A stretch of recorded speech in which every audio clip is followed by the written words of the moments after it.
Hello friends, welcome back to my channel. જય શ્રી કૃષ્ણ, નમસ્કાર, સત શ્રી અકાલ. How are you all? So I am today in Ahmedabad. 2 દિવસથી આવી ગઈ છું. આજે ગુરુવાર પણ બેબીની તબિયત સારી નથી થોડી. કાલે દવાખાને લઈ ગઈ હતી એને. લાઈવ પણ 2 દિવસથી નથી થતી, તો આજે પણ લાઈવ મને એમ થતું હતું કે લાઈવ થાવ કે ના થાવ. કંઈ નહીં, બસ એ જાતનું ડેલી રૂટીન જે હતું થોડું ઘણું ફોલો કર્યું અને ટાઈમ નથી મળી રહ્યો. વધારે તો વ્લોગ નથી નાખ્યા ડેલી રૂટીનના 2 દિવસથી. અને જે લાસ્ટ ત્યાં શૂટ કરેલો દ્વારકામાં એ જ વ્લોગ મેં નાખ્યો છે લાસ્ટ લોંગ વિડીયોમાં. તો આજે વિચાર્યું કે ચલો આજે વ્લોગ હવે નાખી દઉં, વધારે નહીં લોંગ લઉં, થોડો ઘણો નાનો મોટો. અહીંયા આવ્યા પછી એમ લાગી રહ્યું છે કે દ્વારકામાં બહુ સરસ મજાનું વાતાવરણ હતું અને મિસ કરી રહી છું દ્વારકાને.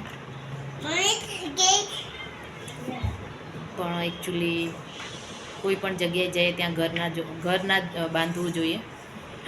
એટલે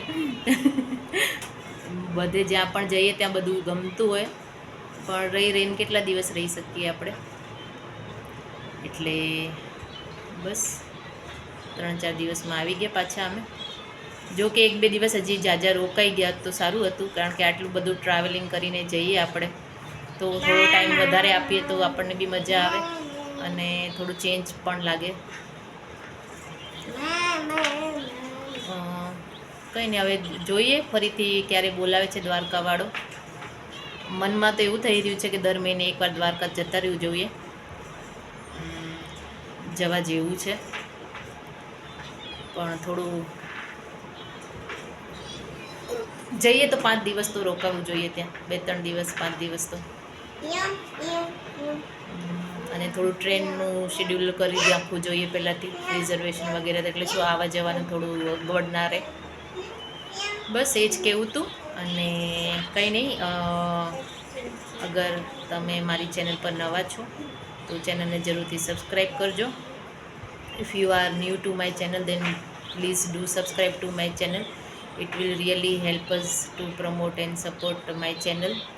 Thank you. Thanks for watching my video. And please video ने बने एटलू शेयर करजो.